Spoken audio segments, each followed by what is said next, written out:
हुआ उससे आप तक क्या पहुंचा, एक बार लिख डालिए। कल दिन भर की चर्चा से दिन भर क्या चर्चा हुई ये नहीं लिखना है, आपके पास क्या पहुंचा, आपको क्या उपलब्धि हुई ये लिखना है। एक बार लिख डालिए, 5 मिनट। हाँ जी, कल दिन भर की उपलब्धि को समराइज कर लें। कल दिन भर में आपको क्या मिला, कोई कंफ्यूजन होगा, कोई चीज़ परेशान कर रही होगी तो वो भी ध्यान में ले आए।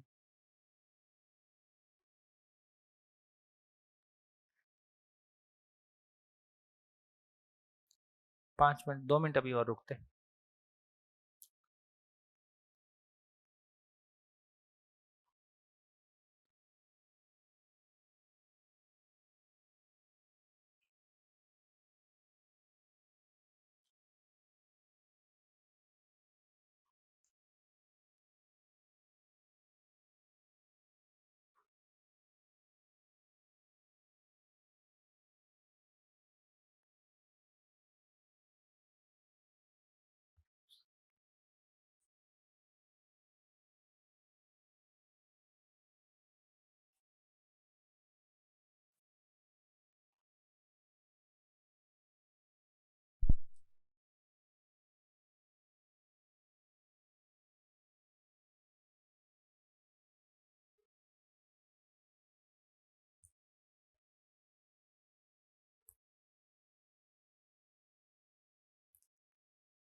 हाँ जी, हो गया।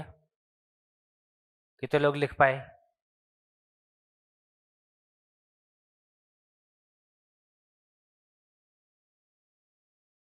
कितने लोगों को कल कोई उपलब्धि नहीं हुई?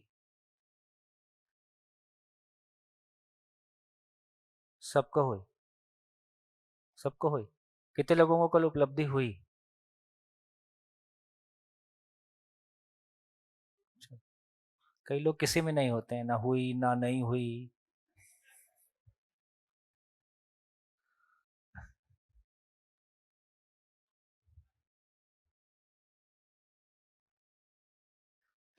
चलिए ऐसा करते हैं, आपके पड़ोसी से दोनों एक दूसरे के साथ में शेयरिंग करें क्या उपलब्धि हुई। सभी अपना शेयरिंग आपके पड़ोसी के साथ करें और दोनों एक दूसरे के साथ करें, 2-2 मिनट में। पड़ोसन। हाँ जी, नमस्कार।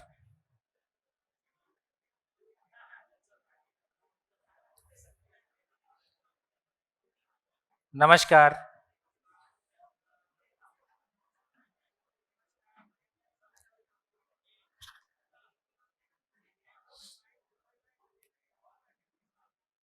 हाँ जी, बोलिए।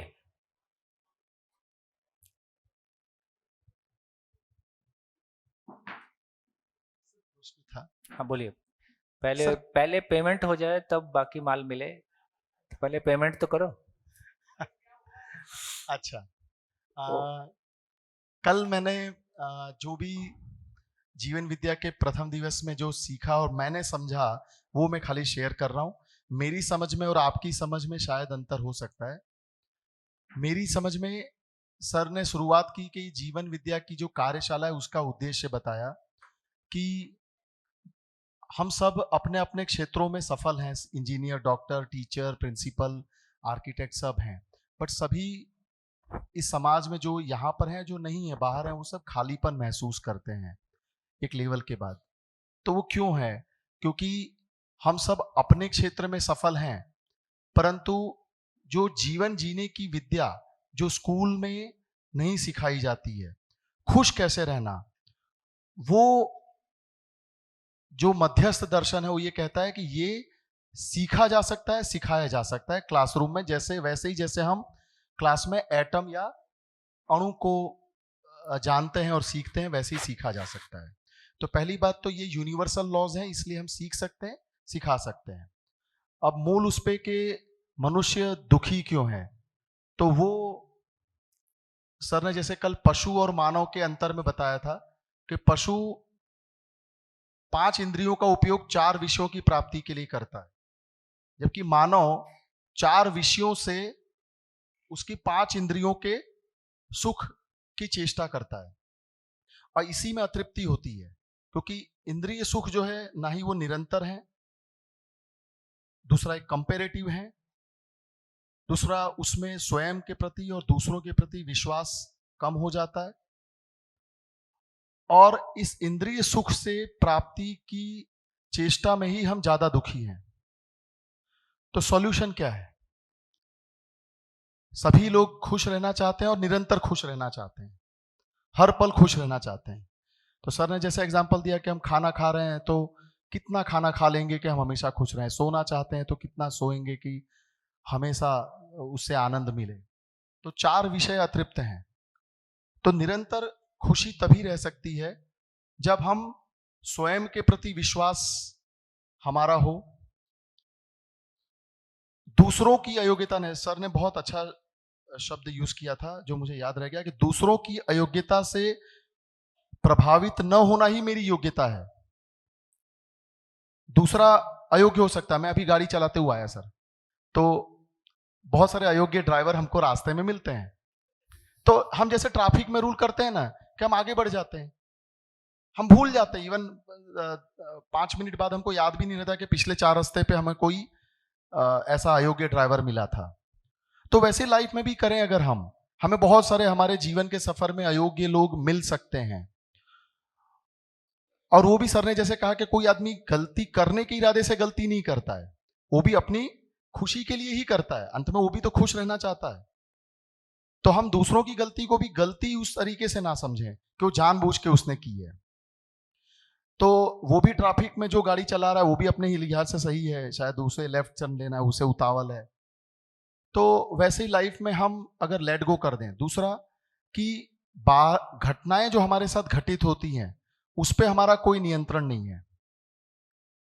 हमारा बॉस हमारे साथ कैसे बर्ताव करेगा, बट उस घटना पे मेरी जो प्रतिक्रिया है उस पे मेरा नियंत्रण है। और मैं जो समझ पाया, जैसे कि गर्मी ठंडी और बारिश होती है उस पर हमारा कोई नियंत्रण नहीं है, क्या टेम्परेचर अहमदाबाद में कितना होगा, बट मैं उसको कैसे रिएक्ट कर रहा हूं। बारिश हो रही है तो उसी बारिश को मुंबई में कितने लोग कोसते हैं, और उसी बारिश में बाहर बस्ती के लोग बच्चे नहा रहे होते हैं, इंजॉय कर रहे होते हैं। तो एक ही घटना के लिए अलग अलग व्यक्तियों का रिएक्शन अलग अलग होता है, और उस रिएक्शन से ही हम खुद सुखी या दुखी होते हैं। अगर हमने निर्धार कर लिया कि मुझे खुश रहना है तो कोई दुनिया की शक्ति हमें दुखी नहीं कर सकती है। और इसके अलावा सर ने उदाहरण तो बहुत सारे दिए हैं। ठीक है। इसके बाद सर मेरा एक प्रश्न था। हाँ हाँ सर ये विषय लिखे थे, आहार, निद्रा, प्रजनन और भय, 3 तो समझ में आते हैं। ये भय सर कैसे किसी का हेतु हो सकता है विषय? एक्चुअली वो भय जो है रिवर्स में लिखा हुआ है, उसमें है जीने की आशा। आहार, निद्रा, जीने की आशा। जीने की आशा को, जीने की आशा जब भी ब्रेक होती है तो उसको भय के रूप में लिख दिया, परंपरा में ये ऐसा लिखा गया है। जीने की आशा। भय कितने प्रकार के? 4 प्रकार के। प्राण भय, जब भी कोई शरीर पे संकट आता है, पैसे पे संकट आता है, धन पे आता है, पद पे आता है, तो जब भी ये संकट आता है, मैं तो ये इसमें से कोई संकट नहीं आए, मैं इसके लिए बहुत मेहनत करता हूँ, तो मेरी जीने की आशा है। हाँ जी। कल का यदि सारे दिन का निष्कर्ष एक लाइन में कहें तो क्या निकलता है? एक लाइन, सिंगल लाइन। जिंदा रहने का सामान जीने के काम नहीं आता। जोरदार ताली। देखिए, सार बात मेरे को लग रहा है कल दिन भर की इतनी ही रही कि जब तक किसी व्यक्ति के मेरे निष्कर्ष आपके निष्कर्ष नहीं है, ठीक है, और हमारे सबके पास भी कुछ अच्छे निष्कर्ष हैं, लेकिन निष्कर्ष अभी हमको स्वीकार नहीं हुए हैं। जैसे मेरे पास ये निष्कर्ष है कि भाई ये चुगली चुगली करना ठीक नहीं, लेकिन मैं करता हूं। तो निष्कर्ष है स्वीकार नहीं हुआ है, इसको ऐसा बोलते हैं। तो इसका मतलब है कि जब तक कोई निष्कर्ष आपको स्वीकार नहीं हुआ है तब तक वो बोलने बताने के काम आता है, लेकिन अपने जीने की पूंजी नहीं बनती, अपने जीने की जगह में हम खड़े नहीं होते हैं। तो यदि किसी व्यक्ति को लगता है कि भाई खा पी के अब खुश रहा जा सकता है, फिर से इस बात को क्लियर रहे कि अच्छे लगने को मना नहीं कर रहे हैं। खाना खाने से अच्छा लगता है, इसमें इस सुख को लेने के लिए कोई मना नहीं कर रहा है, लेकिन खाना खा के मेरे भीतर विश्वास की निरंतरता आ जाएगी, मेरे परिवार में संबंध बढ़िया हो जाएंगे अच्छा खाना खाने से, और एसी लगने से सब में मानसिक ठंडक आ जाएगी, इसका कोई रिलेशन नहीं है। तो ये हमको पहचानना है कि किस चीज की औकात कितनी है, उससे वही अपेक्षा किया जाए। परंपरा में या तो हम अति अपेक्षा करते, हमको अपेक्षाएं करना नहीं आता है ना, या तो हम अति अपेक्षा करते हैं, बस तुम ही सब कुछ हो, फिर कोई दिन लगता है तुम मर ही जाते तो ठीक था। तो या तो हम अति अपेक्षाएं करते हैं, तो इसका मतलब है कैमरे से क्या अपेक्षा किया जाए, कैमरे से कैमरे के लायक अपेक्षा किया जाए कि कंप्यूटर की अपेक्षा किया जाए। कैमरा कैमरे का काम परफॉर्म करेगा, पानी पानी का काम परफॉर्म करेगा, बिस्तर बिस्तर का करेगा, खाना खाने का करेगा। तो केवल इतना ही समझना है, तो मैं भी खुद से क्या अपेक्षा रखूं, मैं भी अपने आप से क्या अपेक्षा रखूं। तो जिसको मैं समझ में नहीं आया है वो अपेक्षा भी क्या रखेगा।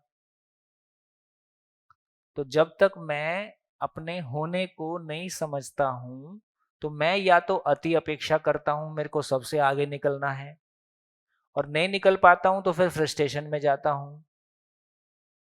तो इसका मतलब है, और सामने वाले मानव के साथ भी ऐसा ही है ना।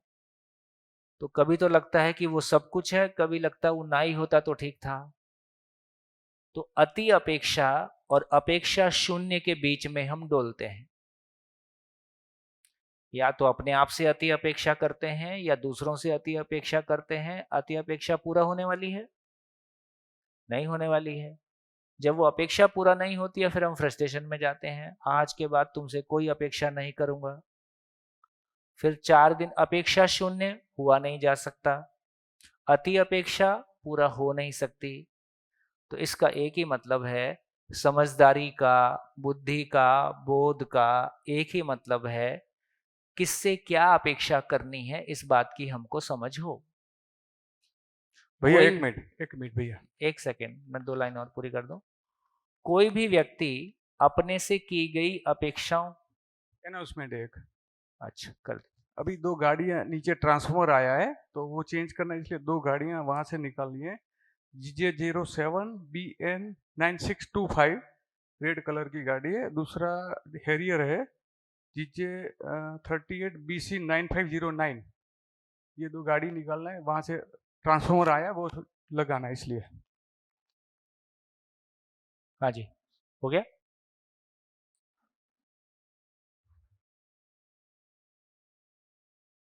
चलिए, तो कहाँ थे हम?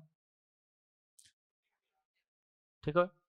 तो इसका मतलब ये हुआ, जैसे मैं ये कह रहा था कि जब आपसे कोई अपेक्षा करता है तो आप उसको पूरा करके खुश होते हैं कि पूरा नहीं कर पाते तब खुश होते हैं? कर पाते हैं तो खुश होते हैं, या पूरा नहीं करना है, इसका साथ नहीं देना है, आपके मन में कोई रिएक्शन है, इसलिए मेरे को इसकी अपेक्षा पूरा नहीं करना है, आप निर्णय पूर्वक नहीं करते हैं। इसका मतलब यह हुआ कि यदि कोई प्रतिक्रिया नहीं है तो हमसे की गई अपेक्षाओं को पूरा करके हम खुश होते हैं। तो एक बहू सास से क्या अपेक्षा करे, आपस में पति पत्नी एक दूसरे से क्या अपेक्षा करें। देखो कंपनी भी चलाते हैं ना, तो उसमें पार्टनरशिप होती है, पार्टनरशिप की शर्तें होती हैं, उसको ब्लैक एंड व्हाइट पे लिखा जाता है, दोनों साइन करते हैं। हम शादी करते हैं तो कोई शर्त नहीं होती, कोई क्लैरिटी नहीं होती एक दूसरे से हम क्या अपेक्षा करेंगे। हम अपने मन से कोई भी अपेक्षा करने के लिए स्वतंत्र हैं। सामने वाला पूरा नहीं होगा, पूरा नहीं करेगा तो उसके कपड़े फाड़ेंगे, और क्या। तो इसका एक ही अपेक्षा करने वाला कौन है? मैं हूं कि शरीर है? मैं हूं। इधर अपेक्षा पूरी करने वाला कौन है? मैं हूं कि शरीर है? मैं हूं। और मैं की समझ नहीं है। जब मैं की समझ नहीं है तो अपेक्षा करने वाला वो अपेक्षा करता है जो पूरी नहीं हो सकती है। सामने वाला भी अपेक्षा पूरी कर भी सकता है, तो आपस में खटास है, वो पूरा करना नहीं चाहता है। तो हम दोनों के बीच में मेरे खुद के साथ मेरा सारा जूझना है। मैं अपने से जूझता हूं, अपनों से जूझ रहा हूं। मैं अपने से जूझ रहा हूं, मैं अपनों से जूझ रहा हूं। घर में जूझ रहा हूं कि ऑफिस में जूझ रहा हूं। तो इसका एक ही मतलब है कि मुझको अपेक्षाओं को पहचानना नहीं आता। बात ध्यान में आ गई? तो क्या ध्यान में आ गया? तो जिंदा रहने का सामान जिंदा रहने का सामान है, वो जीने का सामान नहीं है। जिंदा रहने की चीजों से हम जीने की अपेक्षा करेंगे तो परेशानी के रूप में 3 फ्री गिफ्ट मिलेंगे: भूतकाल की पीड़ा, वर्तमान से विरोध और भविष्य की चिंता। ये 3 फ्री गिफ्ट हम सबके पास हैं। उम्र बढ़ने के साथ साथ ये बढ़ता हुआ दिखाई देता है कि घटता हुआ दिखाई देता है? बढ़ता हुआ दिखाई देता है। इससे ये समझ में आया कि हमको अपेक्षाएं करना नहीं आता है ना। इससे ये भी समझ में आया कि हमको शरीर समझ में आया है, मानव समझ में नहीं आया है, क्योंकि बेसिकली मन समझ में नहीं आया है, मैं समझ में नहीं आया है। तो यदि इतनी बात कल की चर्चा से हमारे ध्यान में आ जाती है कि जिंदा रहना और जीना 2 अलग अलग दुनिया है, और अभी तक हम अधिकांश लोग क्या कर रहे? मैं जिंदा रहूं, भाई मैं पैसे कमा के लाता हूं, मेरे परिवार के बाकी लोगों के जिंदा रहने के लिए सहयोग करता हूं। मेरे पास थोड़े से ज्यादा पैसे हो गए तो मैंने समाज में भी कुछ लोगों को जिंदा रहने में सहयोग कर दिया।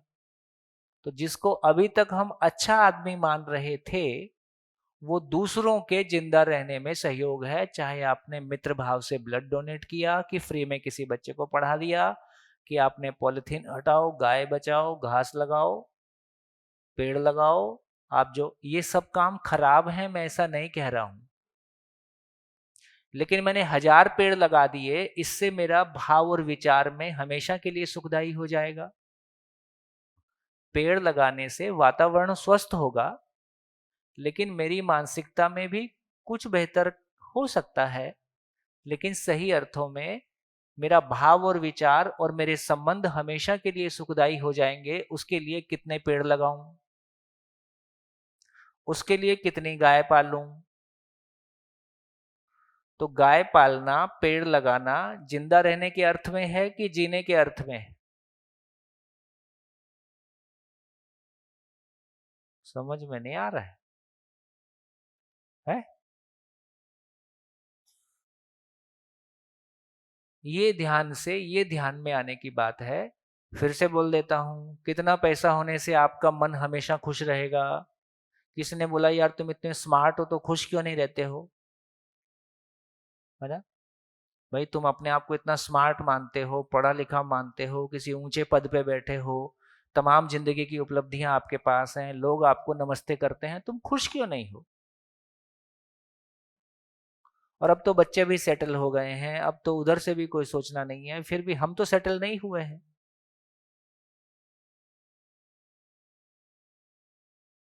तो संसार हमारी पूजा करे, इससे भी हम खुश नहीं होते हैं।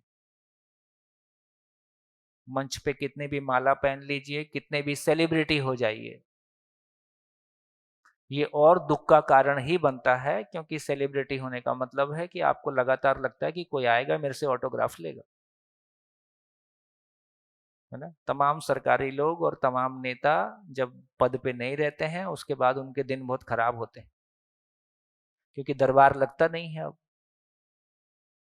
दरबार नहीं लगे तो उसकी जान चली जाती है ना। तो नेता लोगों में बड़ा वर्ग है जो नहीं चाहता है लोगों के काम होंगे, क्योंकि आपके काम घर बैठे ही हो जाए तो उससे मिलने कौन आएगा? तो ऐसा मैकेनिज्म बनाते हैं कि आप उनसे मिलने आओ, और हम तुम्हारा काम कर दें और ताकि तुम आगे ख्याल रखो।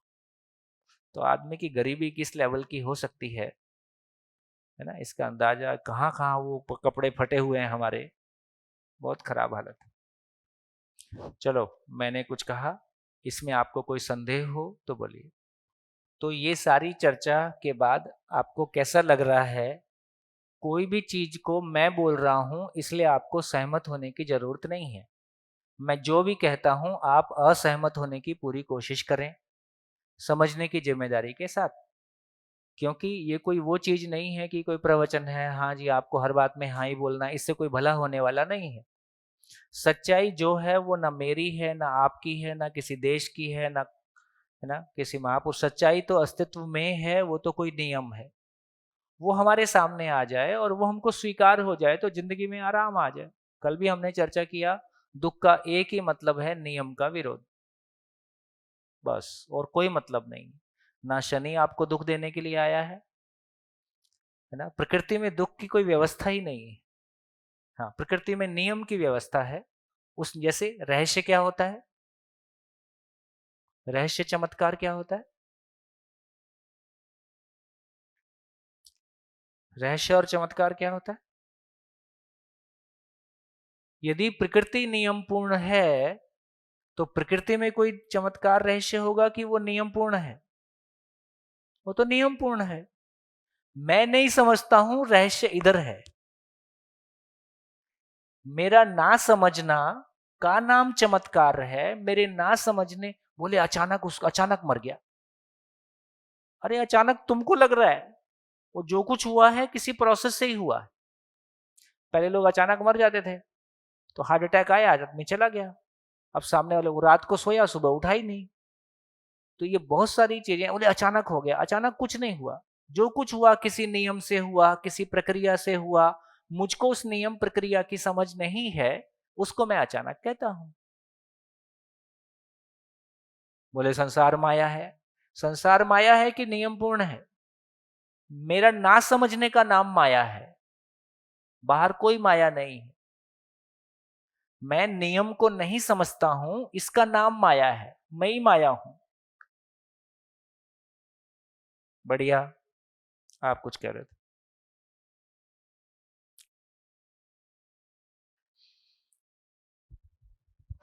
ओम भैया, जय श्री कृष्णा। मेरा नाम विजय शंकर है। मुझे एक कुतूहल हुआ, जो विचार में अंतर विरोध हुआ, जो आपने कल विषय की बात कही। तो नॉर्मली अब तक हमारी समझ ये थी कि 5 इंद्रियां हैं तो 5 विषय हैं।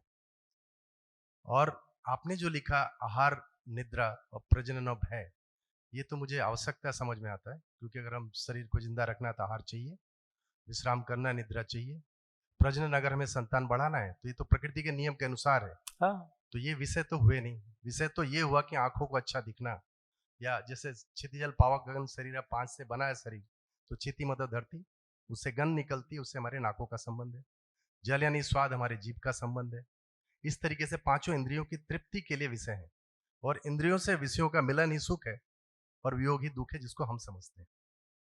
तो हमें यहाँ पे अंतर विरोध हुआ कि आपने वो 4 जो विषय आहार, निद्रा, भय और प्रजनन में कैसे कर दिया। तो कहीं कुछ गैप नहीं, तो वो नहीं है? कहने का तरीका होगा, किसी जो आपने पढ़ा होगा उसमें वैसा कहा गया होगा। लेकिन 4 विषय पूरी भारतीय, ये कोई मध्य दर्शन में नहीं कहा जा रहा है, ये तो पूरी परंपरा में पहले से ही 4 विषय के रूप में कहे गए हैं। तो आहार विषय का मतलब हो गया कि जो शरीर से जुड़ी हुई चीजें हैं। तो आहार शरीर को बनाए रखने के लिए है। लेकिन जब मैं उससे स्वाद लेने की तरफ जाता हूं तो फिर वो विषय हो गया। तो यदि हम उसको समझदारी से यूज करेंगे, तो इसलिए कहा कि अच्छा लगने को मना नहीं किया जा रहा है। जिंदा रहना हमारी आवश्यकता है ही है, और जिंदा रहना और प्रजनन क्रिया ये सब पशु में भी होता है, मानव में भी होता है। लेकिन फाइनली हर चीज की औकात को समझना होगा, उसके पर्पस को समझना होगा कि कोई चीज क्यों है और उससे क्या मिलेगा। उतना भर अपने को पहचान में आता है तो ठीक, बाकी तो शब्दों की बात है। हाँ जी। तो सार ये निकला कि कल दिन भर में जितनी चर्चा हुई, अब आपको कैसा लग रहा है? हाँ, लग कैसा रहा है? कितने लोगों के मन में अंतर विरोध आ रहा है?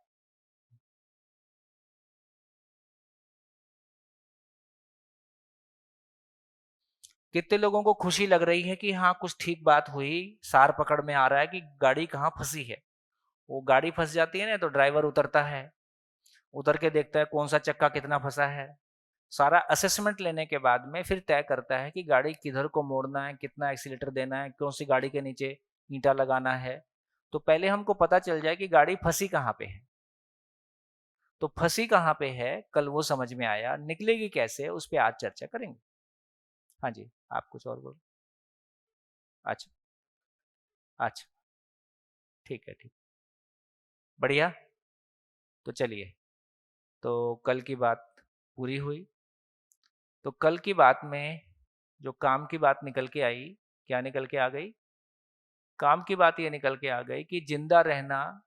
और देखिए ये बात ध्यान में बनाए रखिए कि जब हम जीने की बात कर रहे हैं तो जिंदा रहना उसमें शामिल है कि नहीं है। लेकिन जब हम जिंदा रहने की बात कर रहे हैं तो क्या उसमें जीना शामिल है? नहीं। ये क्लैरिटी बनी। तो इसका मतलब है कि जब हम जीने की बात कर रहे हैं तो जिंदा रहना उसमें शामिल है ही, लेकिन जब हम केवल जिंदा रहने की बात कर रहे हैं तो जीना उसमें शामिल अभी नहीं हुआ। और हमारी तमाम उपलब्धियों के बावजूद जो कुछ भी जिनको हम आज तक उपलब्धि कहते आए हैं वो तमाम चीजें अच्छा लगने की सीमा में है। इसलिए आप भाषा भी यूज करते हैं, ये खा के अच्छा लगा, वहां गए मुझको बहुत अच्छा लगा, फलाने व्यक्ति से मिले मुझको उससे मिलके बहुत अच्छा लगा। आपकी अधिकांश भाषा देखें तो अच्छा लगने की भाषा है ना। तो ये क्लैरिटी हमारी आ गई। और कल क्या क्लैरिटी आ गई? तो जिंदा रहना जीना नहीं है। आपका आप अपने घर ऑफिस हेलीकॉप्टर से जाते हैं तो भी जीना नहीं हुआ। आप अपने लिए हेलीकॉप्टर मेंटेन करते हैं, इससे भी जीने का कोई मतलब नहीं है। 1 लाख करोड़ से जीने का मतलब नहीं है, 10 लाख करोड़ से जीने का मतलब नहीं है। मैं वो जगह है जो केवल ज्ञान को पहचानता है। क्योंकि बेसिकली जब हम आगे चलेंगे तो हमारी क्लैरिटी बनेगी कि मैं शरीर नहीं हूं। तो ये जो कुछ भी माल हमने इकट्ठा किया ये शरीर को बनाए रखना है, शरीर को बनाए रखना हमारी आवश्यकता भी है, लेकिन ये मेरी आवश्यकता पूरी नहीं हुई।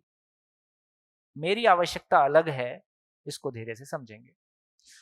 तो मैं किसी पद पे पहुंच गया, मैंने कल एग्जांपल दिया कि मान लो राष्ट्रपति से बड़ा तो हमारे पास कोई पद है नहीं। अब राष्ट्रपति भवन में भी पति पत्नी का झगड़ा हो सकता है कि नहीं? नहीं हो सकता है। तो इसका मतलब है कोई फर्क नहीं पड़ता कि आप राष्ट्रपति बन गए, कि आप प्रधानमंत्री बन गए, कि आप मुख्यमंत्री बन गए। इस मन की शांति का, संबंध की तृप्ति का, समाज में अभयता का, इन सबसे कोई रिलेशन नहीं है ना। ये एक बड़ा गहरा निष्कर्ष है। और मैं इसको उपलब्धि के रूप में यदि कहें तो हमारी जितनी भी फिजिकल वर्ल्ड की हमारी जितनी भी यात्रा है और जितनी भी ऊंचाइयों को हमने छुआ है, जैसे मुझको लगता है कि किसी भी ऊंचाई को छूने का एक बड़ा फायदा क्या है। आप आईआईटी में एडमिशन पा गए, आईएम में पा गए, आईएएस हो गए, आपने 10,000 करोड़ कमा लिया, इसका फायदा क्या है? इसका एक बड़ा फायदा है कि आप इस निष्कर्ष के, ऐसा नहीं कि जो नहीं पाए हैं वो नहीं पहुंचते, लेकिन आपको पहुंचने में आसानी हो सकती है क्योंकि आपने पीक देख लिया। जैसे जिनकी सरकारी नौकरी नहीं लगी, इधर तो सरकारी नौकरी का बहुत चलन नहीं है ना, नॉर्थ इंडिया में तो सरकारी नौकरी नहीं मिली, बहुत सारे लोगों को लगता है उसके बाद जिंदगी कुछ नहीं होती। जिसको मिल गई ना उसको समझ में आ गया यार मिलने से कुछ नहीं हुआ। किसी को लगता था बस इसी से शादी हो जाए तो जिंदगी बन जाएगी, है ना। हो गई तो उसके बाद पता चला इससे भी नहीं हुआ। तो भ्रम, आप जो सोच रहे हैं वो हो जाए तो आपका भ्रम टूटने में आपको मदद मिलती है। और फाइनली आप इस जगह में कोई दिन पहुंच जाते हैं कि ये जिंदा रहना जीना नहीं। मैं इस निष्कर्ष पे 22 साल की एज में पहुंचा कि ये जिंदा रहना जीना नहीं, इससे काम चलने वाला नहीं, जिंदगी की तलाश करनी होगी। तो सही समय पे ध्यान में आ गया तो जिंदगी पा गए। आप खुशी से आज आपके बीच में उस जिंदगी को शेयर करने की कोशिश कर रहे हैं, है ना। मैं फिर से कहता हूँ, जिंदगी सरल है, सहज है, उत्सवपूर्ण है, प्रकृति अपने आप में पूर्ण है, उधर कोई कमी नहीं है। हर मानव भी अपने आप में उन तमाम क्षमताओं के साथ है। केवल मामला इतना है कि जो उसकी पूर्णता है, जो उसकी महिमा है, जो उसका होना है, उस पे मैंने कहा ना, मानव है विदाउट मैनुअल है। तो ये शिविर आपको अपने मानव होने का मैनुअल देता है, इसको कैसे ऑपरेट करें कि हम हमेशा खुश रह पाएँ, हमारे परिवार के लोग खुश रह पाएँ, ये समाज भी बेहतर हो, ये एजुकेशन भी बेहतर हो, ये पॉलिटिकल सिस्टम भी ठीक हो जाए। चलिए आगे बढ़ते हैं। हाँ जी, माइक पीछे।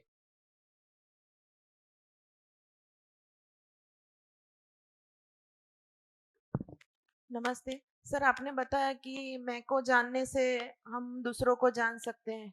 तो कई बार ऐसा होता है कि हम कुछ संबंध ऐसे होते हैं कि जिनके साथ हमारा बहुत अच्छा रिलेशन होता है और खुद को जानने के बाद और किसी के साथ नहीं होता है, तो इसका क्या मतलब है? नहीं, इसका मतलब देखो सिंपल अपन ऐसा समझें, जैसे हम एक एटम को समझ पाए तो पूरा मटेरियल वर्ल्ड खुल गया। ये बात ध्यान में आई? घर में चावल बनाते हैं तो एक चावल को दबा के देखते हैं कि सारी दबा के देखते हैं कि पका कि नहीं पका? सारी दबाओगे खाओगे क्या? तो इससे ये पता चला कि यदि हमको एटम का स्वरूप टोटलिटी में समझ में आ गया, समग्रता में समझ में आ गया, तो पूरा मटेरियल वर्ल्ड का बिल्डिंग ब्लॉक एटम है। सारी क्लैरिटी आ गई। तो सारे एटम समझना पड़ेगा कि एक समझने से हो जाएगा? एक समझने से हो गया। सेल का स्ट्रक्चर समझ में आ गया तो जितनी भी कोशिकाओं से पेशी से बनी हुई रचनाएं हैं, शरीर है, पेड़ पौधे हैं, पशु है, तो बेसिकली फिर सब कुछ उसी का मल्टीप्लिकेशन है। तो बिल्डिंग ब्लॉक समझ में आ गया। तो उसी तरह से मैं कंप्लीटली समझ में आ जाए। अभी जब आप कहते हैं समझ में आ गया तो आपको कुछ कोई एक डायमेंशन आपको थोड़ा खुल गया होगा, लेकिन मैं टोटलिटी में समझ में आ जाए तो दूसरा वैसे ही आर पार दिखाई देगा, है ना? फिर कुछ भी शेष समझने के लिए नहीं रहेगा। तो फिर हमको हर एक दूसरा समझ में आता है, उसकी स्थिति समझ में आती है। जब उसकी स्थिति समझ में आती है तो उससे क्या अपेक्षा किया जाए ये भी क्लैरिटी बनती है। देखो हमारे मोहल्ले में कोई पागल घूमता रहता है, मान लो कोई मेंटली डिस्टर्ब हो गया है, वो सबको गाली देता है। हम उसकी गाली सुन के परेशान होते हैं क्या?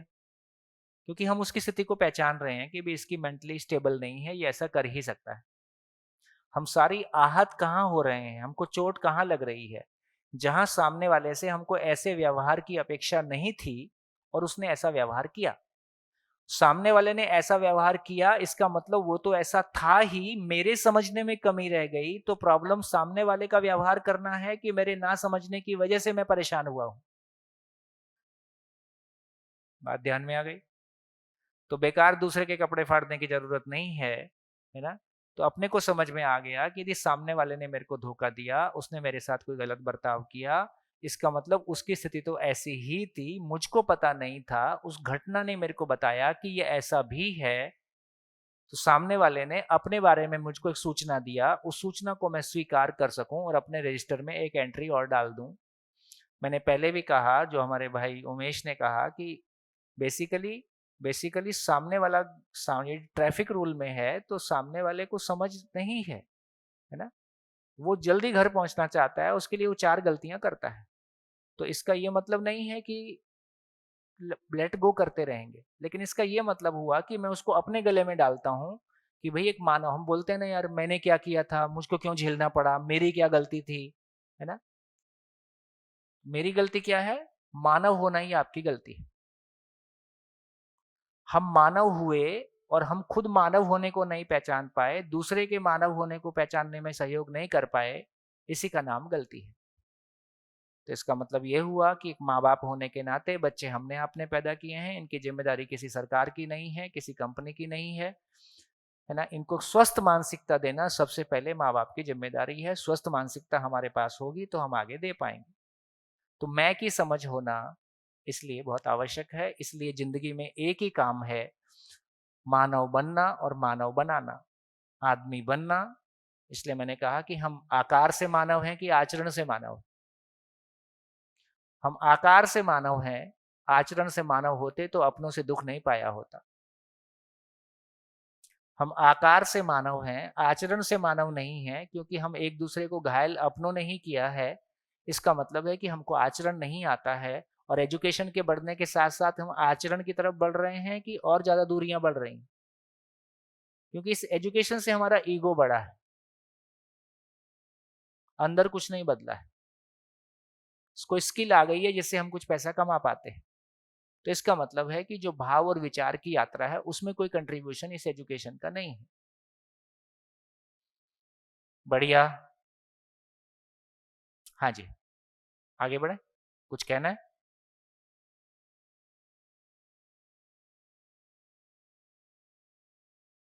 कितनी शांति लग रही है।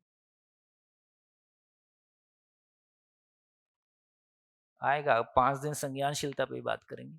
चलो आगे बढ़ते हैं। अब वो जगह खोलना शुरू करते हैं जहां से सॉल्यूशन अपने को मिलेगा। अभी तक देखा जाए तो हमने प्रॉब्लम को पहचानने की कोशिश की है, अब सॉल्यूशन की तरफ चलते हैं। एक कमेंट कर दूं, सेवा करने से जीना हो गया ऐसा नहीं है, पर यदि कोई पवित्र भाव से सेवा करता है तो इससे उसका चित्त शुद्ध होता है, जो ज्ञान को ग्रहण करने में जो उसकी पात्रता बढ़ाता है और ज्ञान को ग्रहण करने में अनुकूलता देता है। तो सेवा कोई बढ़िया चीज है। तो मेरे कहने से कोई आप अदरवाइज निष्कर्ष ना लें कि हाँ ये जी सेवा मतलब इसका कोई मतलब नहीं है, ऐसा मैं नहीं कह रहा हूँ। मैं बहुत गुजरात को अप्रिशिएट करना चाहता हूँ कि गुजरात में जिस तरह से सेवा के प्रकल्प समाजों में मास स्केल पे पाए जाते हैं, है ना, ये कोई बहुत अच्छी चीज है। सभी राज्यों में ऐसा नहीं है। आपकी आस्था की पृष्ठभूमि, आपका व्यापार की पृष्ठभूमि, पारिवारिकता की पृष्ठभूमि, कहीं ना कहीं कोई बहुत मजबूत चीजें आपके पास हैं, है ना। आगे की कोई चीज अपने को समझ में आएगी, नहीं तो अगले 20 साल में ये आपके पास बचेगा नहीं, इसकी भी संभावना है। जैसे जैसे आप मॉडर्न एजुकेशन और मॉडर्न लिविंग की ओर जाएंगे वैसे वैसे आपके पारिवारिक मूल्य खोएंगे, बिजनेस टूटेंगे, कॉरपोरेट कल्चर की तरफ जाएंगे, है ना। ये तमाम चीजें बिखर जाएंगी जो हमने हजारों साल से संजो के रखी हैं। तो जो पूंजी हमने हजारों साल से संजो के रखी है उसको बचाए रखने के लिए, बनाए रखने के लिए और उसको बेहतर करने के लिए हमको आगे जाना हमारी जरूरत है।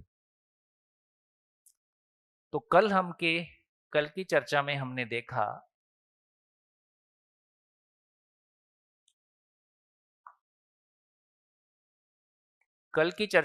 देखा कि यदि मानव की बात करें तो बेसिकली भाव और विचार ही उसकी सारी दौड़ है। बेसिकली जब हम स्टेटस की बात करते हैं तो कार से मेरा स्टेटस नहीं है, पद से मेरा स्टेटस नहीं है, पैसे से स्टेटस नहीं है, मेरी स्टेट ऑफ माइंड ही मेरा स्टेटस है। ये बात ध्यान में आई? हमारी मनः स्थिति कैसी है, स्टेट ऑफ माइंड कैसी है, किसके पास क्या है, इससे कोई फर्क नहीं पड़ता है। आप कैसा महसूस करते हैं इससे फर्क पड़ता है। बहुत पैसा और पद होने के बाद आप भीतर से बहुत गरीब हो सकते हैं और बहुत सामान्य स्थितियों में आप मानसिक रूप से बहुत रईस हो सकते हैं।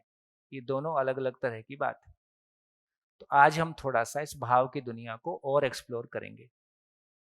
तो देखो, भाव और विचार, सारी बात क्या समझ में आई? हम घटनाओं से सुखी दुखी होते हैं कि भाव और विचार कम ज्यादा होने से सुखी दुखी होते हैं? भाव और विचार कम ज्यादा होने से सुखी दुखी होते हैं। तो काम एक ही है। संज्ञानशीलता की जब आपने कही कि संज्ञानशीलता क्या है, तो मेरे भाव और विचार हमेशा के लिए सुखदायी हो जाएं। जैसे मैं बहुत बढ़िया कार चलाता हूं, ऐसे मैं अपने भाव और विचार की गाड़ी को भी उतने ही परफेक्शन के साथ में चला सकूं, पूर्णता के साथ में चला सकूं, है ना। इसी का नाम ज्ञान है, ऐसा हमने पहले चर्चा किया है। तो अब ये समझने की कोशिश करते हैं कि भाव और विचार क्या है। चलो, कौन बताएगा भाव और विचार क्या है? जो लोग पहले शिविर किए हैं वो, उनका चुप रहना ही उनका सहयोग है।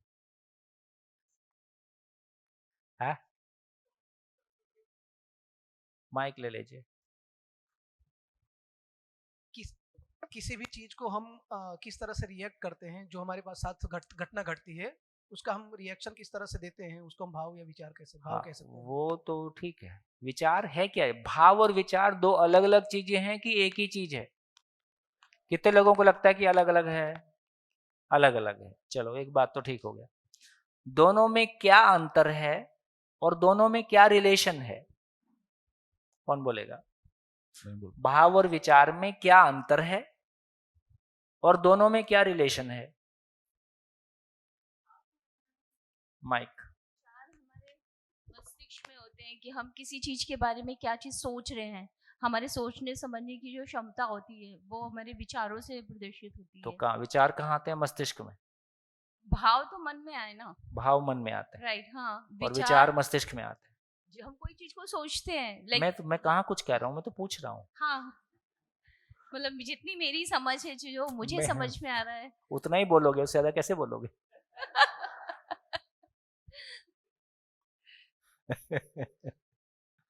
अब ये मन कहाँ है?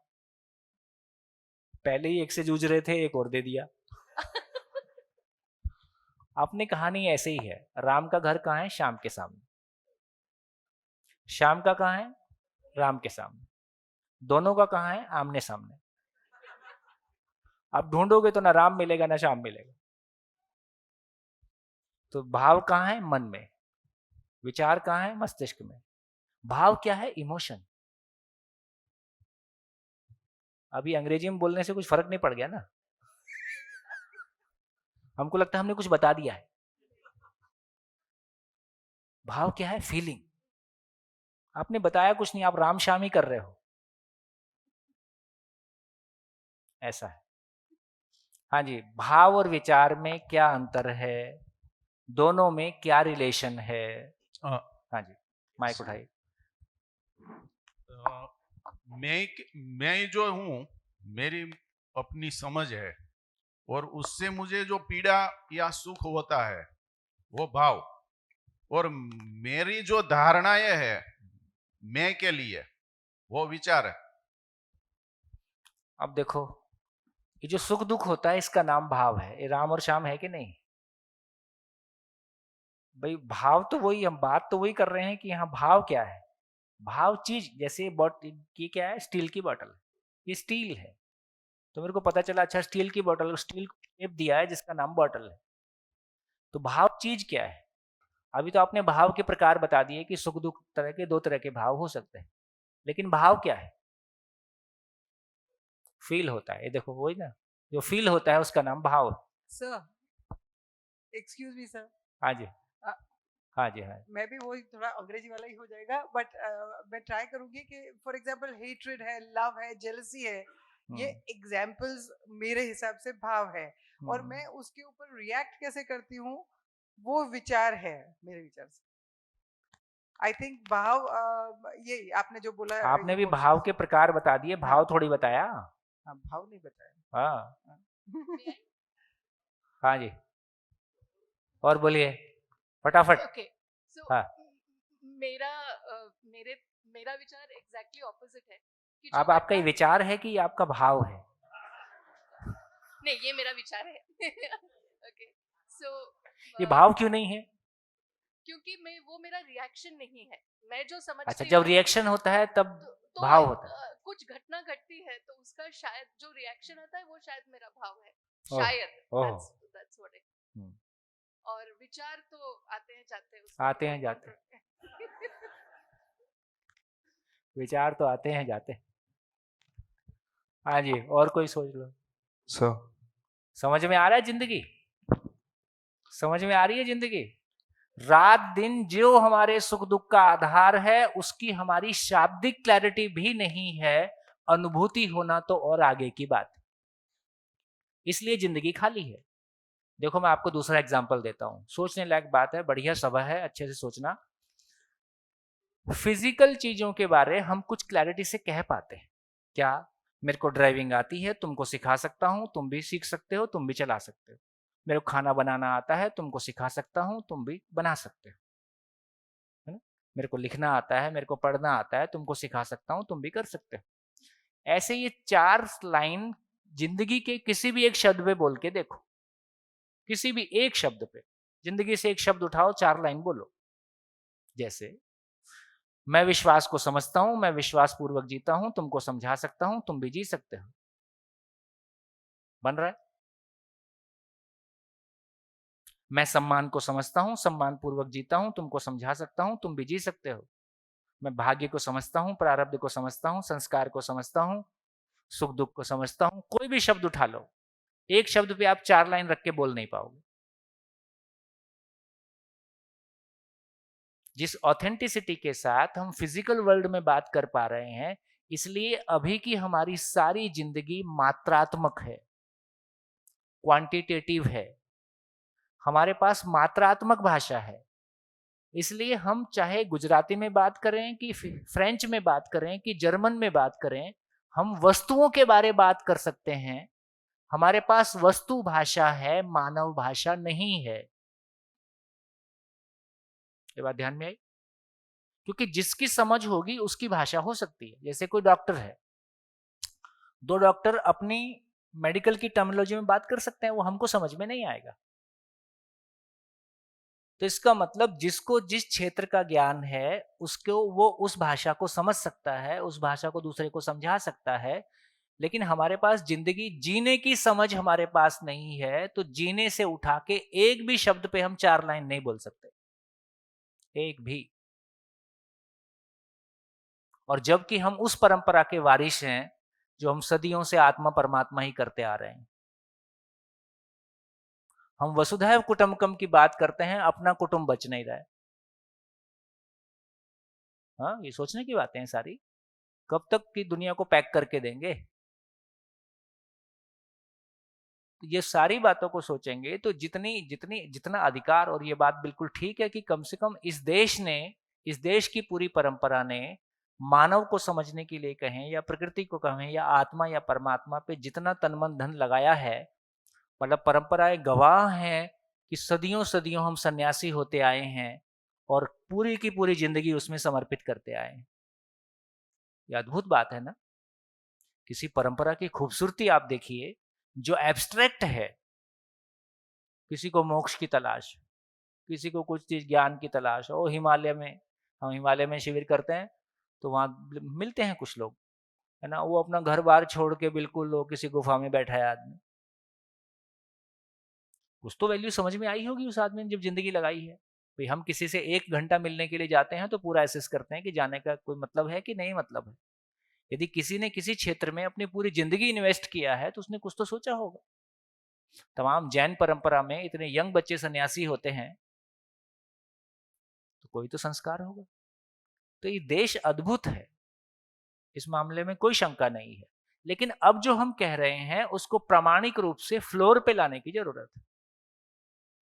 हमारे घर ठीक से नहीं चलेंगे तो कौन मानेगा? आज हमारे बच्चे नहीं मान रहे ना। तो इसका मतलब है कि यदि हम कोई बड़ी बात कर रहे हैं तो उसका प्रमाण हमारे घर में दिखाई दे, हमारे मोहल्ले में दिखाई दे, है ना। इंजीनियर डॉक्टर हमारे घर में मिलता है कि नहीं मिलता है? मिल जाता है। अच्छा आदमी दिखाना हो तो किसको दिखाओगे? तो आपको गांधी जी की कहानी लानी पड़ती है। ये अच्छा आदमी घर में क्यों नहीं मिलता?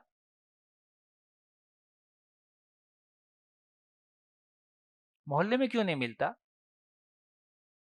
किसी देश की सबसे बड़ी गरीबी यह है कि उस देश में पैदा होने वाले बच्चों को ऐसे व्यक्तित्व ही उपलब्ध नहीं है जिनके आगे श्रद्धा से उनका सर झुक सके।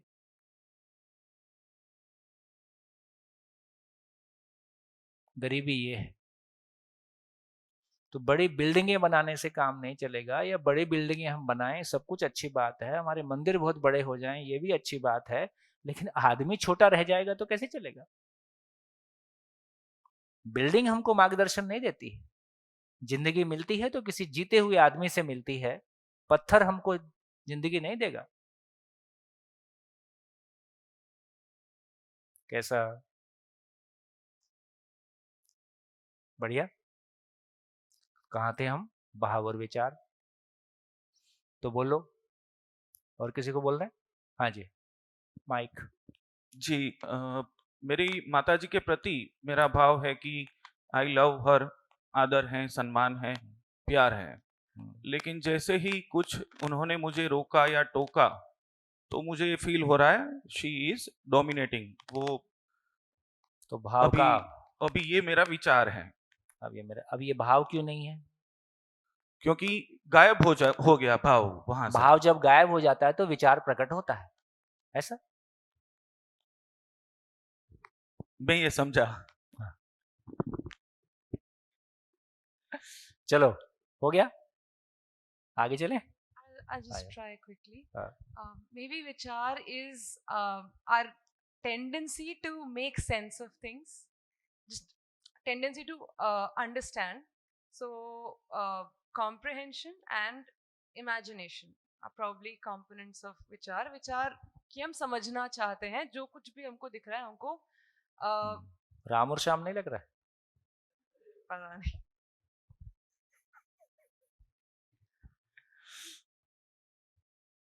और भाव जिस तरह से इंद्रियों के अपने अपने तरीके होते हैं, वैसे इंद्रियों मन- से भाव आते हैं। नहीं और? मैं कह रही हूँ कि मन सुख को भाव के माध्यम से अनुभव करने की कोशिश करे। कहने के बाद कैसा लग रहा है?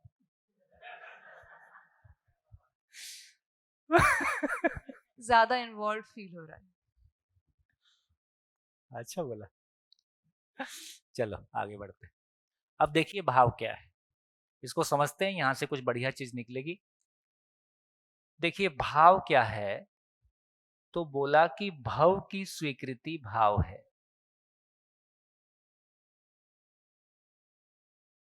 और भाव क्या है? होना, होने की स्वीकृति, इसका नाम भाव है। क्या होना?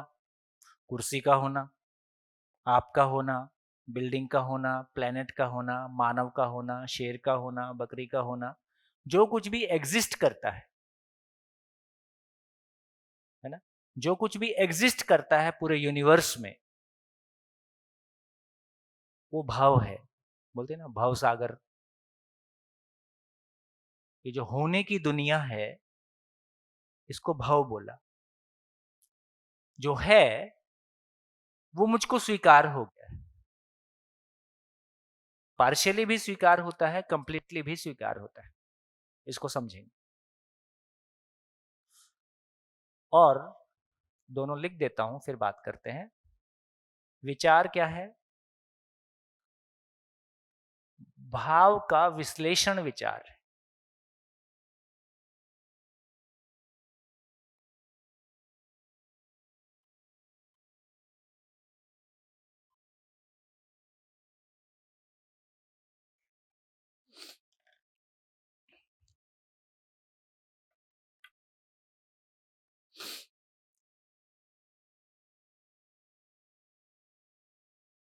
हाँ जी, चलें चलें।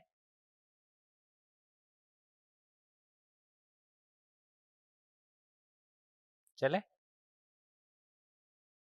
तो क्या निकला? एग्जाम्पल देके बात करते हैं। भाव की स्वीकृति भाव है। मेरे को एक एग्जाम्पल बहुत अच्छा लगता है। किसी बड़े हॉस्पिटल में हर रात 50 बच्चे पैदा हो जाएं, कोई खास बात नहीं है। बड़ा हॉस्पिटल है, बड़ा हॉल है, सारी माएँ अपने अपने कैबिन में हैं। तो बच्चा पैदा होता है तो फिर नर्स उसको ले जाती है, थोड़ा साफ वाफ करके टॉवल में लपेट के वापस लाती। तो 50 माएँ लेटी हैं एक बड़े हॉल में, और नर्स को एंट्री करते हुए देखती हैं, और उसके हाथ में एक बच्चा है। अब ये कंफर्म है कि इसी 50 में से किसी का है, लेकिन अभी वो भाव है कि नहीं है? भाव तो है। अभी सभी माओं की उस भाव के प्रति स्वीकृति कैसी है? उस बच्चे के प्रति स्वीकृति कैसी है? जब नर्स अभी ला रही है, अभी किसी माँ को पता नहीं है कि किसका है। अभी उसके प्रति स्वीकृति कैसी है? बच्चा है, किसी का बच्चा है। उस पे आप अपनी चेतना के अनुसार, कोई बहुत खुश भी हो सकता है और किसी को लगता है मेरे को क्या मतलब। वो आपके स्टेट ऑफ माइंड पे डिपेंड करता है। और अगले ही क्षण वो बच्चा लाके एक माँ की गोद में टिका दिया। उसी क्षण से क्या बदल गया? उसी क्षण से उस माँ की स्वीकृति बदल गई, और उसका पूरी जिंदगी उस बच्चे के लिए समर्पित हो गई उसी क्षण से। कितनी बड़ी घटना! किसी एक मोमेंट में एक माँ ने यह स्वीकार लिया कि यह बच्चा मेरा है। स्वीकृति पहले भी थी, 5 मिनट पहले भी स्वीकृति थी कि बच्चा है। तो पहले की स्वीकृति और अभी की स्वीकृति में कोई अंतर हुआ?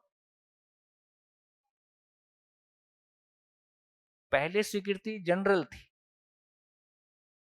अब उसके साथ एक कनेक्टेडनेस अलग लेवल का फील हो रहा है। तो इससे एक बात समझ में आई कि जितनी गहरी स्वीकृति उतना गहरा सुख, जितनी लंबी स्वीकृति उतना लंबा सुख। हमारी जिंदगी में क्या प्रॉब्लम है? अभी कोई लग रहा है कि बस तुम्हारे बिना तो मैं जी नहीं पाऊंगा, जी नहीं पाऊंगी, और आधे घंटे बाद ही लगता है तुम मर जाते तो अच्छा होता। तो क्या बदल रहा है? मेरी स्वीकृतियां बदल रही हैं।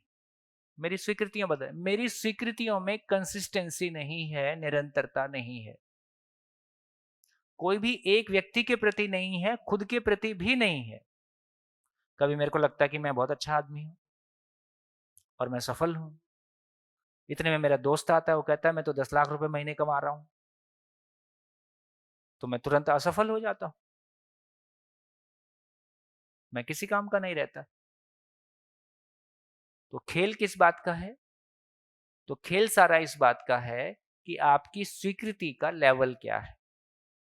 तो एक बात समझ में आ गया कि जैसे आपका घर, आपके घर की दीवारें भी आपसे बात करती हैं, क्योंकि उसके प्रति आपकी स्वीकृति अलग तरह की है। तो मामला जड़ चीज का और चैतन्य का नहीं है, मामला आपकी स्वीकृति का है कि आपने कोई को इतना मोह रहता है अपने घरों से, फिजिकल चीजों से। मैं ऐसे हस्बैंड से मिलता हूं जिनकी पत्नियां रो रो के बताती हैं कि हमारे हस्बैंड की स्थिति ऐसी है कि हमको खरोंच लग जाए तो चलेगा, कार को खरोंच नहीं लगना चाहिए। ऐसे भी पति पाए जाते हैं। आप सोच के देखिए कि वो पत्नी कैसा महसूस करती होगी जिसको ये बहुत क्लियर है कि मेरे पति को मेरे से ज्यादा कार की इंपॉर्टेंस।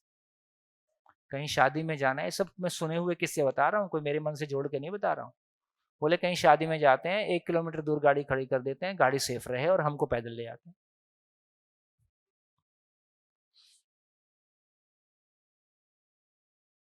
ये तमाम तरह की बात। एक घटना घटी किसी हॉस्पिटल में। वो बच्चे पैदा होते हैं ना, उनके पैर में एक धागा बांध देते हैं, है ना, वो नंबर लिख देते हैं उस पर, 20 नंबर, 21 नंबर। तो किसी हॉस्पिटल में घटी घटना है कि वो नर्स ने आके बताया कि मैडम मेरी गलती से ना आपके बच्चे बदल गए। 2 दिन बाद क्या हुआ होगा? है ये घटी घटना। 2 दिन बाद, 3 दिन बाद नर्स ने आके बताया कि मैडम मेरी गलती से ना आपके बच्चे बदल गए, तो मैं उनको एक्सचेंज कर देती हूँ। तो क्या हुआ होगा? है नहीं बदले, बोले अब यही है, तुम जाओ। तुम्हारी गलतफहमी यदि एक बार हुई है तो दोबारा भी हो सकती है। तो तब से मेरे को ये समझ में आ गया है, जितने हॉस्पिटल में पैदा हुए हैं इनका कोई भरोसा नहीं।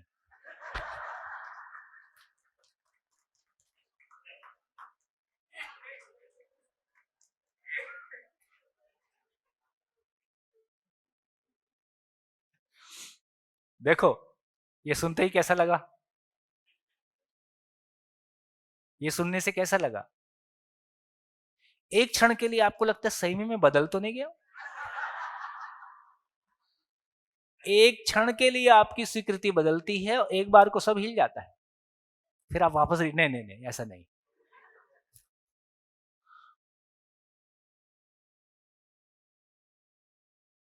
समझ में आया? क्या समझ में आया? जैसा मैंने भव को स्वीकारा है, अब आप देख सकते हैं कि आपके भाव की दुनिया कैसी है। आप अपने पति या पत्नी को, आपके पति या पत्नी की या बेटे की या भाई की या बहन की, आपको कुछ चीजें बहुत अच्छी लगती हैं और कुछ चीजें आपको बिल्कुल स्वीकार नहीं हो रही। तो आप देखिए कि आपका भाव का स्तर कैसा है। आपका भाव किन चीजों के प्रति है, जो स्वीकार है कि जो अस्वीकार है? जो स्वीकार है उसके प्रति आपका भाव है, लेकिन जो अस्वीकार है उसके प्रति अभाव है, नेगेटिविटी। हम जीते किसके साथ हैं? स्वीकृति के साथ जीते हैं कि अस्वीकृति के साथ जीते हैं? स्वीकृति के साथ जीते हैं। और क्या करते हैं? अस्वीकृतियों का क्या करते हैं?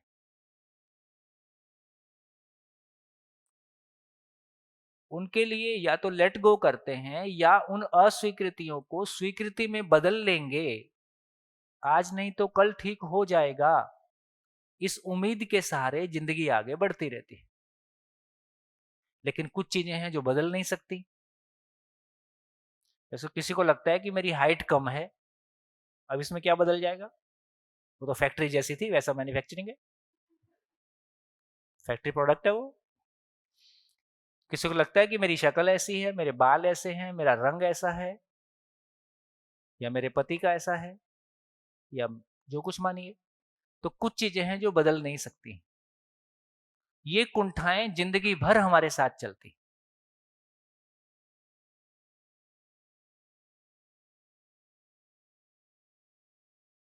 बढ़िया।